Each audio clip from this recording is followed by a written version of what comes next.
Jueves 15 de julio, saludos señoras, señores, bienvenidos como cada día a este espacio, esta revista de prensa, este recorrido que damos cada mañana a las portadas de los periódicos que se editan en Córdoba, en papel, Diario Córdoba, ABC, El Día, también como siempre a la prensa digital. Y como cada jueves nos acompaña Alfonso Alba, bienvenido. Muchas gracias, buenos días. Director de Cordópolis, como bien sabe. Hoy los periódicos, la salud como casi siempre, la sanidad importada, algunas fotos, vamos con este primer repaso a las primeras planas y comentamos. El Diario Córdoba escoge, como le decía, la sanidad, titula solo el 0,15% de los vacunados con 2 dosis se ha infectado. Son datos nacionales que ayer facilitó la ministra Carolina Darias. La foto, una foto que firma J. González para una nueva campaña de la Jefatura de Tráfico sobre la concienciación o para la concienciación frente a los excesos de velocidad al volante, con algo bastante habitual, personas que sufrieron un serie de accidentes que intentan concienciar al resto de conductores. El diario ABC, como suele ser habitual, no son... Bueno, la foto sí que es local, no foto de la calle Gondomar, aunque el tema es nacional. El confinamiento impuesto por Sánchez fue inconstitucional. La foto de Valerio, por cierto, Valerio Merino. También habla de problemas de saturación de centros de salud. La quinta ola devuelve la presión a unos centros de salud sin apenas refuerzo. Es verdad que no hay un traslado de los contagios a los hospitales, pero sí que se están viendo muchas colas en centros de salud que, recordemos, además, han encerrado por la tarde, no hay refuerzos para los médicos tienen cupos de otros compañeros de vacaciones y eso hay que sumar por los contagios por coronavirus. El diario El Día, la foto sí que se nos va lejos, se nos va a Madrid, creo que fue Madrid esto ayer. Bueno, no sé, porque la escuela suboficial. Foto para el rey apadrinando, dice, a los nuevos sargentos, y el titular también nacional del Tribunal Constitucional desautoriza al gobierno y anula el primer estado de alarma. La foto también en el diario El Día para Isabel Ambrosio. La Fiscalía o el fiscal pide el archivo de la causa por un delito urbanístico contra Isabel Ambrosio. Creo que también tenemos la portada de Cordópolis, sí, ahí la tenemos. Córdoba con un 1,68% de los infectados, este no es de hoy, creo, ¿no? Este es de hoy. La Confederación activará el decreto de sequía al final de verano. Bueno, es una previsión que probablemente se cumpla. Ahí luego hablamos con Alfonso de este asunto. Hay un par de condiciones previas y una se cumplirá mañana pasado, que es el estado de alarma, creo, ¿no? Plan de emergencia. Plan de emergencia por el tema hídrico. Hay más asuntos en Cordópolis, no lo ha quitado Álvaro, pero se lo cuento yo. La portada lo vemos. Habla también de exhumaciones de represaliados en la cementerio de Córdoba, hablamos también de la línea de Ocorsa, a los polígonos, que no sé si está yendo tan bien como se esperaba. Yo creo que para algunos se está yendo como se esperaba, no sé si también no tan mal, ahí lo tenemos de nuevo. Y algún otro asunto, el Festival de la Guitarra, también tenemos el fallecimiento de Antonio Gómez del Moral, con su gorra de casa, tan característica de la época, que ha sido el mejor ciclista córdoba de todos los tiempos probablemente. Fue Maya Rosa, ¿no? Llegó a ser líder del Giro, incluso ganó un Tour del Porvenir, ¿no? Un Tour joven. Bueno, pues recuerdo para este pionero del ciclismo en Córdoba. Bueno, vamos al principio, empecemos por el tema de la salud, como casi siempre, la salud lo primero, y en esta ocasión con un par de estadísticas. El tema del 0,15% que habla el diario Córdoba, que ayer comentó la ministra Darias. Cada día tenemos una década de arena, porque ayer veíamos los contagios que hay de personas vacunadas, decía el 17% de las personas que están ahora mismo en los hospitales ya tienen las 2 dosis, sin embargo, solo el 0,15 dijo la ministra. Es verdad que son datos de junio, falta toda la quinta ola esta, pero no llega al 10% ni mucho menos que se previó inicialmente, que era la capacidad de reinfección, porque no funcionara la vacuna. Bueno, es que hay que tener en cuenta varias cosas. La vacunación, sabemos que no hay ninguna vacuna que inmunice al 100% de la población. De hecho, hay personas que van a recibir las 2 dosis y no van a desarrollar anticuerpos. pero por una cuestión estadística y también por una cuestión de que el otro día la compañera Belén Remacha lo explicaba muy bien en el diario.es, por una cuestión del propio sistema inmune de las personas. Claro. Hay gente, a lo mejor, por ejemplo, pongamos un caso muy extremo, pero que se da. Las personas que reciben tratamiento oncológico, radioterapia o quimioterapia. Ese tratamiento lo que hace es que destruye las células, todas las células, las cancerígenas y el resto. Entonces, por mucho que se vacunen a esas personas, no van a poder desarrollar anticuerpos porque sus células están muy debilitadas y su sistema inmune está prácticamente anulado. Esa es la gente a la que principalmente no protegen las vacunas. Dicho todo esto, los médicos, la atención primaria, incluso por nuestro propio historial, podemos saber a qué personas le va a hacer más o menos efecto la vacuna y a qué personas va a inmunizar más o menos. Yo creo que cuando tengamos todas estas cosas claras podemos valorar el efecto de la vacunación de una manera óptima. Luego hay otro caso. Creo que el titular es incorrecto porque no es que solo el 0,5% se haya infectado. Los que estamos vacunados ya con las 2 dosis nos podemos infectar y contagiar. Lo que no vamos a hacer es desarrollar la enfermedad. O sea, solamente el 0,15% de los vacunados ha desarrollado síntomas de la enfermedad. El otro día publicábamos, creo que fue antes de ayer, una estadística de Córdoba. En la segunda semana de enero, en plena segunda ola, o tercera ola, ya nos perdemos un poco, 1 de cada 2 contagiados en Córdoba tenía síntomas de COVID. Luego, el 20% de todos los contagiados acababa en el hospital. El 5% ingresaba en la UCI y aproximadamente el 1% acababa falleciendo. Esa era la estadística. Ahora mismo, son datos de la semana pasada, solamente 1 de cada 9 cordobeses que se contagia tiene síntomas de coronavirus. El resto dan positivo y pasan su positividad en su cuarentena, en su casa, sin ningún tipo de síntomas, como haciendo una vida normal pero encerrado, un confinamiento nuevo, ¿no? O sea, ese es el efecto de las vacunas y yo creo que hay que incidir muchísimo en todo esto, porque si no nos lleva a eso, a que haya gente pues que piense que vacunarse no sirve de nada, que piense que, en fin, que estamos haciendo un poco un paripé, etcétera, etcétera, cuando estamos viendo que todo esto, que todas estas campañas están funcionando. Y si las administraciones no están tomando medidas, más restricciones, ¿no?, a pesar de que se está disparando de nuevo el índice de contagio, es precisamente por esto, porque los hospitales cada vez tienen menos pacientes COVID, las UCI cada vez están más vacías de pacientes COVID y cada vez muere menos gente de coronavirus. En el mes de junio murieron 4 personas, en lo que va de julio no ha muerto nadie todavía. O sea, creo que hay que poner muchas de estas cosas en valor antes de meter miedo a la gente, ¿no?, y de lanzarse con discursos catastrofistas como estamos escuchando. En cualquier caso es cierto que hay 40 y tantos pueblos de Córdoba están por encima de la tasa de riesgo extremo, que yo coincido contigo en que la mayor parte hay pueblos que tienen 8 o 10 casos y eso les lleva a riesgo extremo. Pero sí es verdad que el mensaje que lanza la consejería es un mensaje un poco contradictorio, porque haría falta algún gestito. Yo creo que en el caso de lo que ocurrió ayer, que no hubo ninguna propuesta de cierre perimetral, se debe sobre todo a que Conil y Tarifa estaban en medio y cualquiera cierra Conil ahora lleno de turistas o Tarifa, ¿no? Y creo que algún mensajillo, porque claro, la gente dice, estamos disparándonos, nos alertan, nos asustan, y llega la gente y dice, no pasa nada, todo el mundo a la playa, que no pasa nada. Y creo que algún mensaje habría que lanzar para que las personas pusieran la oreja de punta. Sí, luego va el presidente y se hace una foto sin mascarilla. Claro, una boda, claro. Sí, son mensajes contradictorios desde luego, y aparte hay una cosa muy importante que dicen todos los epidemiólogos, y es que sí que deberíamos tomar medidas para evitar que la gente se contagie por el tema de las mutaciones del propio virus, porque mientras más favorezcamos que el virus se propague, más riesgo hay de que se pueda llegar a ser fuerte a las vacunas. Dicho todo esto, parece, y todos los epidemiólogos siempre tocan madera y suelen ser muy prudentes, que de momento no hay ninguna variante que se escape a las vacunas, sino que hay una que parece que tiene un poquito de menos efecto, pero que tampoco es grave, que ayuda, vacunarse ayuda a controlar la enfermedad. Y más allá de eso, sabemos que de todos los que se contagian va a haber un porcentaje cada vez más pequeño de personas que van a acabar en el hospital, de personas que van a acabar en la UCI y puede que acaben muriendo incluso, ¿no? Y por supuesto, la gran mayoría de personas que se están contagiando ahora mismo son jóvenes que no están vacunados, los menores de 29 años, el tramo de edad entre 15 y 29 creo que tenía ya una tasa de contagio cercana a 1000. O sea, es una cosa altísima. Mientras que el 1%. Sí, una barbaridad, mientras que en el resto de la población parece que la cosa es más baja. De hecho, seguro que muchos de los que nos están viendo que conozcan a alguien que tenga entre 15 y 29 años, conocen casos de gente que ha dado positivo porque es que está ocurriendo, ¿no? Sí, estando positivo los rastreos, porque no por síntomas. Aparece alguien con síntomas, rastrea a su grupo y aparecen 8 o 10 que estaban en su casa o la piscina tranquilamente y se enteran que tienen coronavirus, porque no tienen síntomas en su mayor, como decía Alfonso, 1 de cada 9 no se entera que ha pasado el coronavirus. A ver si ahora con el tema de la vacunación. Y para acabar con este asunto, el tema de la saturación en los centros de salud.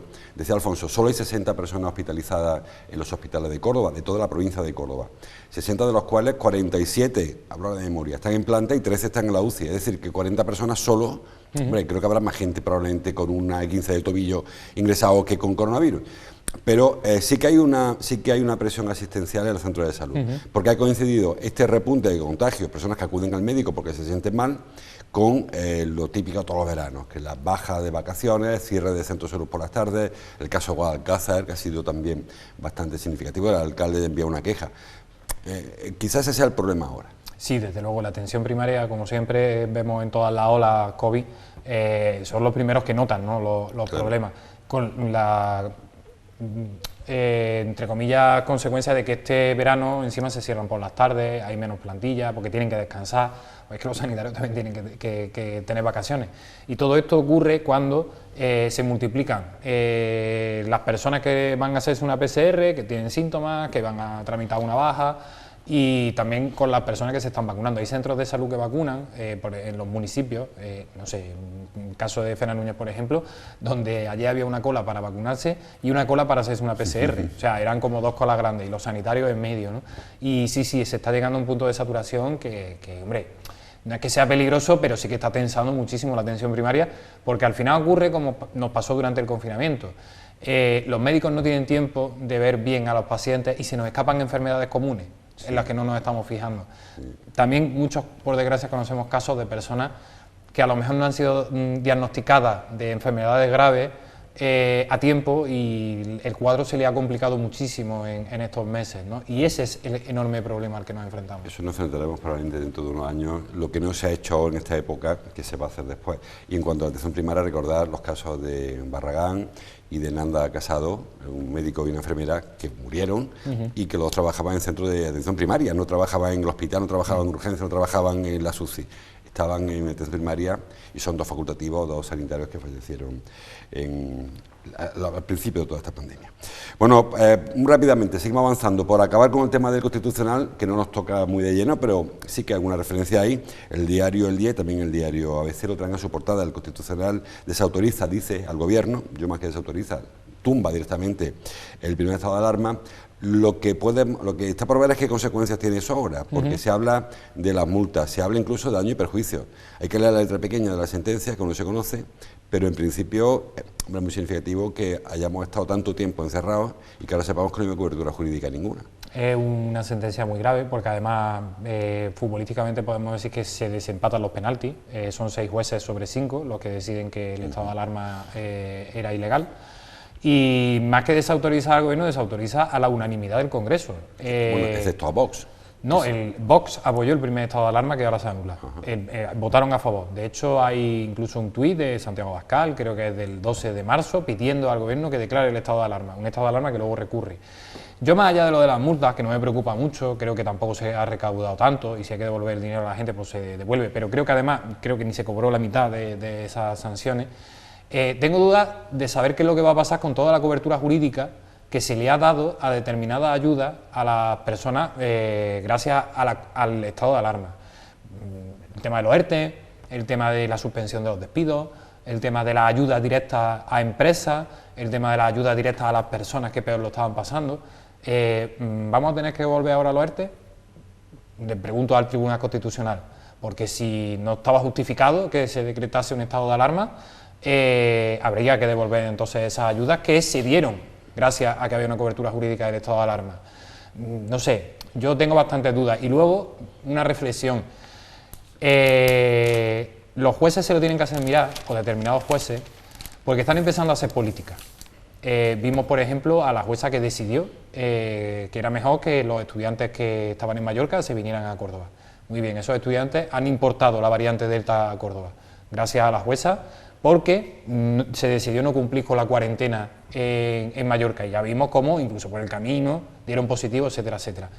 Los jueces parecen más un problema hoy día que parte de la solución. Ellos mismos, con estos superpoderes que luego acaban teniendo los jueces, a pesar de que vivimos en un estado con ciertos contrapesos, pero ellos mismos se acaban convirtiendo en un problema.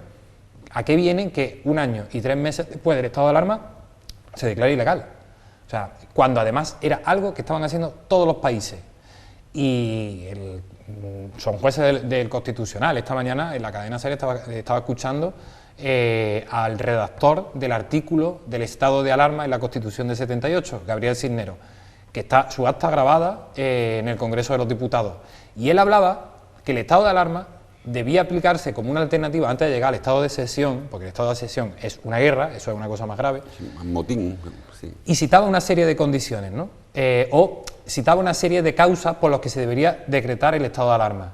Y directamente dijo cuarentenas provocadas por pandemia. Sí, sí.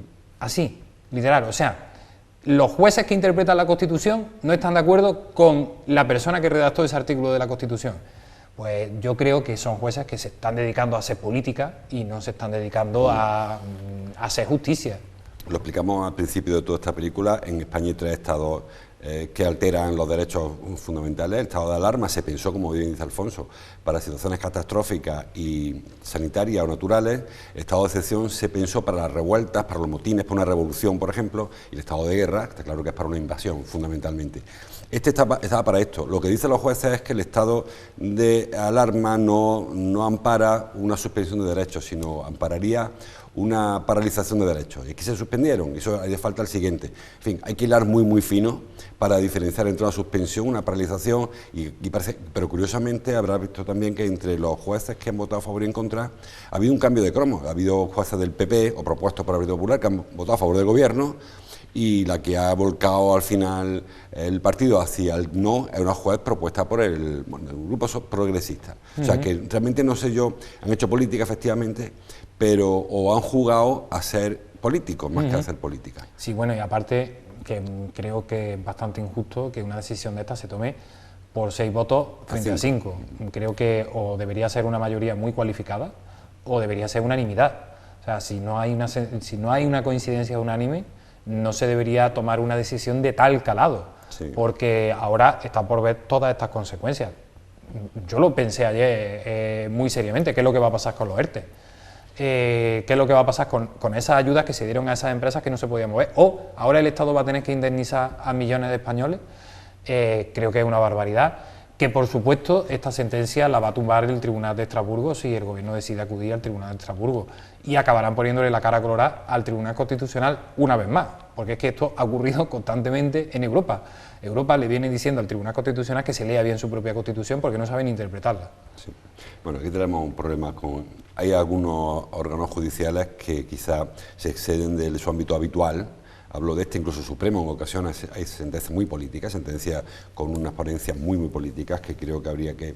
Cuando yo era jovencito, que hace tiempo que lo era, no sabíamos el nombre de ningún juez. Los jueces eran personas con su venda en los ojos y con currículum anónimo. Ahora nos conocemos todos de los jueces.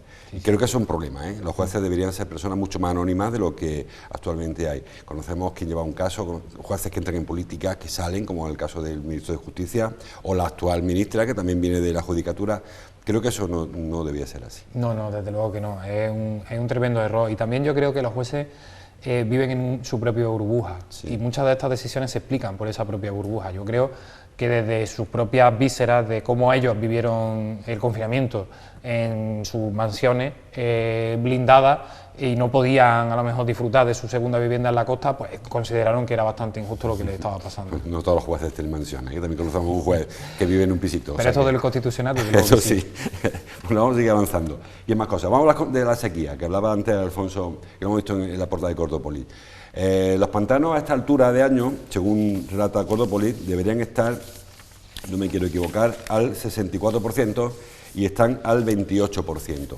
Está el pantano de Estolabreña, si mal no identifico, y ahí se ve incluso la casita de la presa de la Breña 1, que se ha quedado, la antigua presa, que se ha quedado al descubierto ya porque la presa está muy baja. Y tenemos que tener en cuenta que tanto la Breña como Innájar son pantanos enormes, es decir, que a pesar de su poca agua embalsada, tiene mucha agua, porque hablamos de porcentaje. Hay pantanos que están secos, que se pasan andando de punta a punta. En Puente Nuevo, por ejemplo, se puede pasar andando de lado a lado.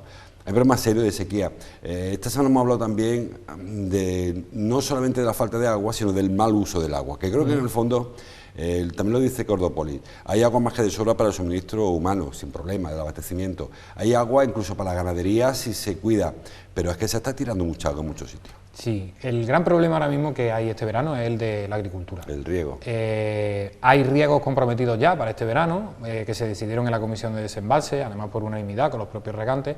Creo que un poquito más de la mitad del riego habitual, y eso implica que va a haber muchas cosechas con pérdidas, con graves pérdidas. La agricultura del Valle del Guadalquivir, de determinados canales, el Genil Cabra, etcétera, etcétera, depende mucho del regadío y no va a llegar. O sea, vamos a tener ahí un grave problema. Pero el siguiente problema que puede ocurrir, porque de momento los acuíferos no están del todo mal, ha sido una primavera muy extraña, con lluvia al final de la primavera, pero muy seca al principio, ha sido un invierno bastante seco también. Por eso los acuíferos parece que medio se llenaron al final, pero los pantanos no llegaron a correr los arroyos, esto que nos gusta tanto, ¿no? Que corran los arroyos y se llenen los embalses.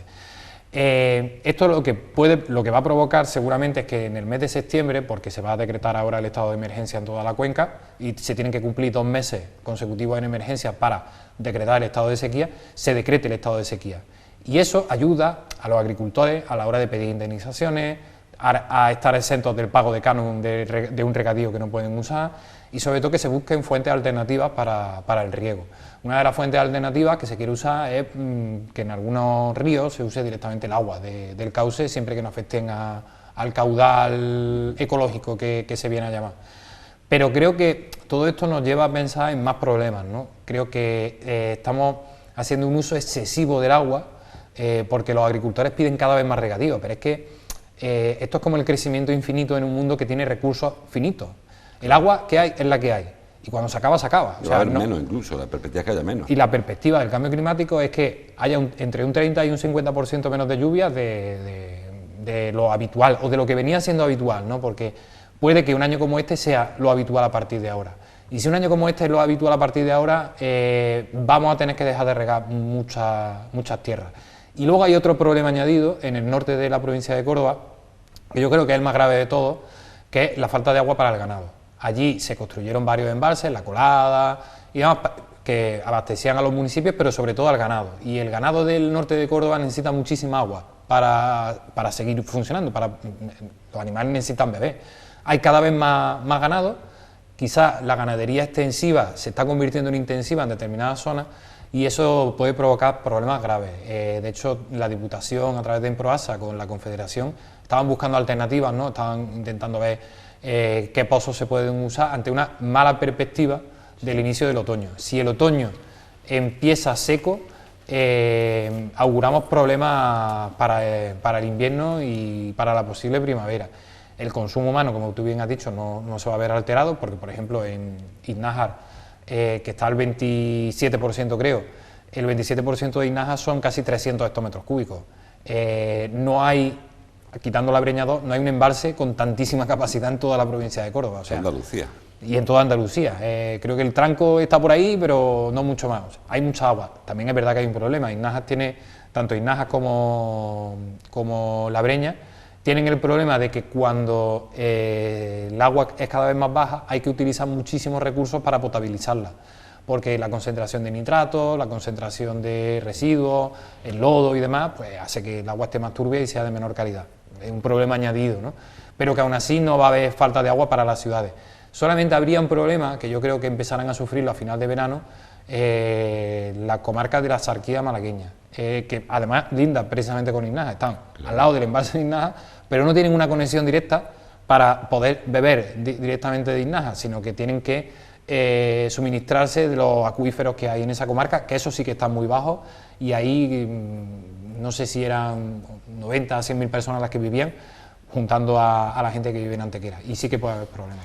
En cualquier caso, lo decimos siempre que hablamos de este asunto, el agua es finita, lo decía Alfonso, estamos ampliando muchísimo los regadíos. Cuando yo era joven, otra vez, el olivar era de secano, ahora se riega todo el olivar, y además se riega mucho el olivar intensivo sobre todo, el olivar en seto, que es muy productivo probablemente, pero no se puede regar, es como si quisiéramos una región de césped, es imposible regar eso, y creo que las cosas que son imposibles no son un problema, el tema está en reconocer esa imposibilidad, y vemos, como decía Alfonso, que cada día los regantes piden más agua, más zonas de regadío, más canales, como si consistiera todo en hacer embalses y canales, porque se hace canales y embalses y no con qué llenarlos, pues hemos hecho un pan con una torta. Así que probablemente más que haya poca agua, es que hay demasiado gasto para el agua. Bueno, volvemos a los tribunales, dicen los periódicos y el medio ambiente, que la Fiscalía ha solicitado el sobreseimiento de la causa por la que se pretendía imputar un delito, presunto delito urbanístico, a Isabel Ambrosio, la exalcaldesa, por una serie de actuaciones en una parcela familiar que tienen en Ovejo.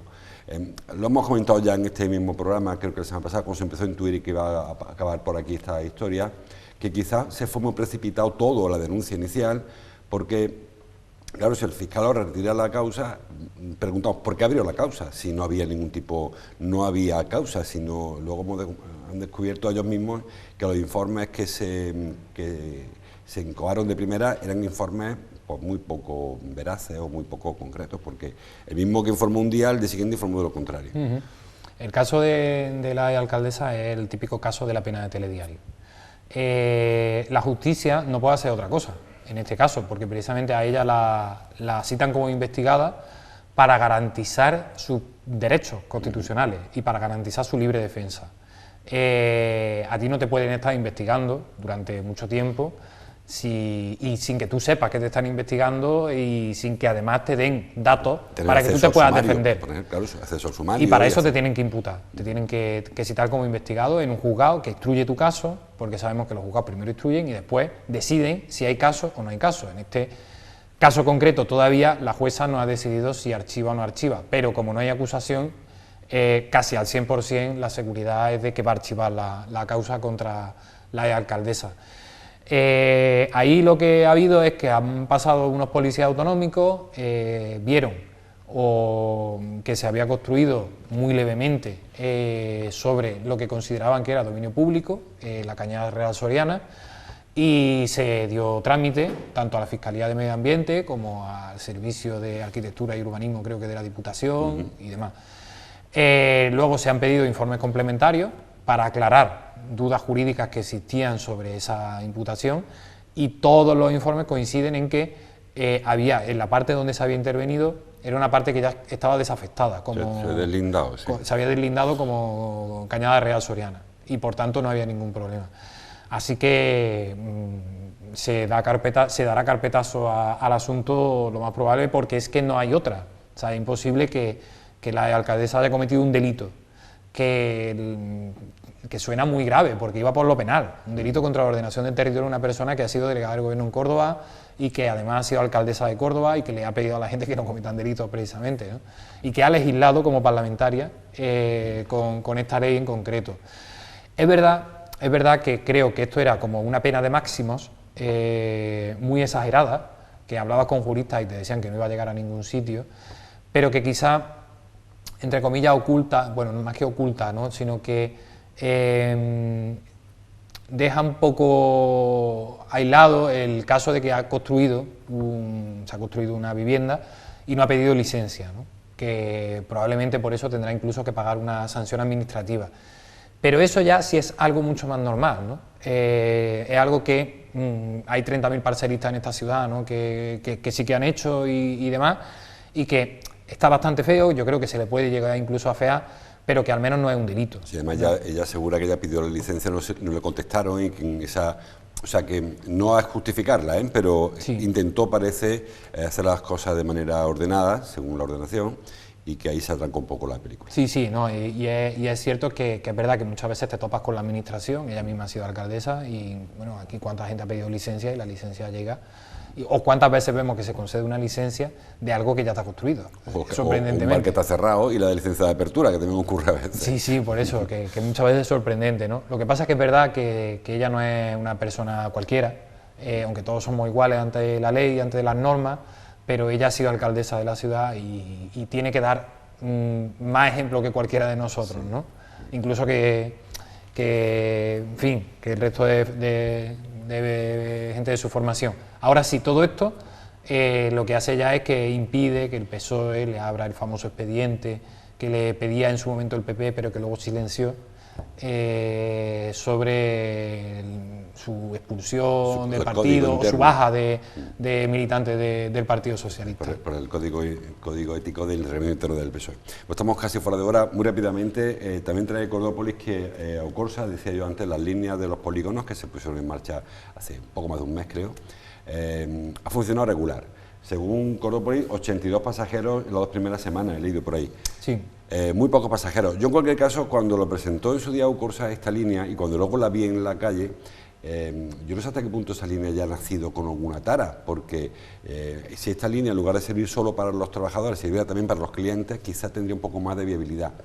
Pero los polígonos están muy lejos, los trabajadores tienen ya fórmula de llegar al polígono y pretender que utilizar el servicio público quizás, no sé, ha sido de primera, se ha diseñado con mucha esperanza o mucha expectativa y luego la realidad es que no se ha usado como se debiera usar, entiendo yo. Sí, es verdad que todos pensamos cuando no tenemos coche o una manera de fomentar que no se use el coche, que Aucorsa debería implementar este tipo de servicios, este tipo de líneas, sobre todo en los polígonos industriales. Nos topamos con la realidad. Yo creo que todo esto necesita tiempo.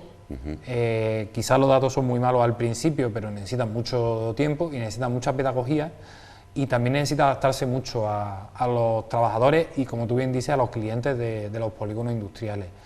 Hay que hacer muchísima promoción de que se pone en marcha una nueva línea, porque hay muchos trabajadores que ni se enteraron siquiera de que había líneas de Aucorsa, veían los autobuses y pensaban que estaban averiados, que iban al polígono a que los arreglase alguien, ¿no?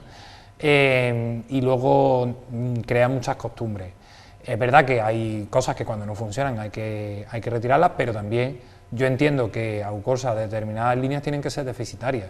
Tienen que ser deficitarias para prestar servicio, aunque sean 90, pero son 90 personas que necesitaban ir al polígono industrial porque no tienen vehículo o no tienen posibilidad de coger un vehículo y tienen que ir al trabajo. Así que yo lo que espero es que con estos malos datos no se desilusione Aucorsa, sino que le sirva para intentar mejorar el servicio. Ya ha pasado alguna vez que han dado marcha atrás.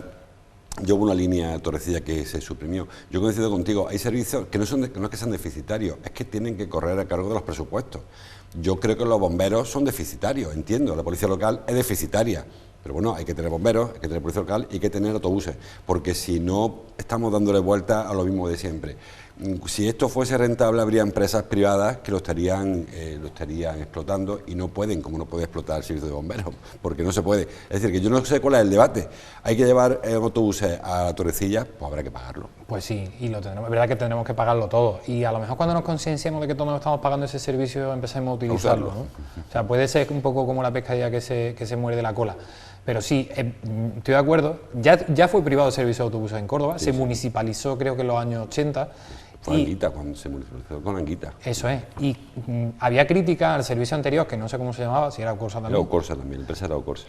Porque no llegaba a determinados sitios porque no era rentable. O sea, el empresario decidía que no iba a ganar dinero si llevaba el autobús a X sitios, pues no lo hacía. Tampoco renovaba la flota, porque tampoco era rentable, y los autobuses hacían miles y miles y miles de kilómetros. Era una concesión lo que había entonces de una empresa que explotaba el servicio. Los trabajadores tampoco tenían un salario digno como el que pueden tener ahora. Por eso es verdad que estos servicios tienen que ser públicos, se tienen que gestionar con la mayor eficiencia posible, pero también hay que asumir que va a haber pérdidas en determinadas líneas. Estamos muy fuera de hora, pero una anécdota te cuento, también de cuando era joven. Anguita, o las primeras elecciones fueron en abril del 79, si mal no recuerdo, y en esa época había huelga de Aucorsa. Anguita ya había salido de alcalde, pero no tomó posesión, tardaron mucho, en esa época se tardaban 5 o 6 meses en tomar posesión desde las elecciones hasta el nombramiento. Y hubo una huelga en la que José Luis Villegas, el concejal, se encadenó un autobús y protagonizó una huelga importante contra el servicio que ya ellos tenían que gestionar, ¿no? y luego fue llegar al ayuntamiento y se procedió a la municipalización de Alcorsa y de Maxa también. Esa época coincidió con el agua. Fue una época en la que hubo muchos cambios, pero fue curioso cómo el alcalde, ya habiendo ganado, pero seguía todavía en huelga contra la propia empresa que ya era municipal prácticamente. Bueno, hasta aquí llegamos, no te hay tiempo para más, Alfonso, gracias como siempre por tu visita, te espero el jueves que viene, vamos rematando el verano, y a ustedes, como siempre, más información en los periódicos, en la página, en la web, bajen al kiosco, entren en internet, oigan la radio y vean la tele. Si quieren, mañana seguimos leyendo la prensa, hasta entonces, como siempre, gracias por su atención.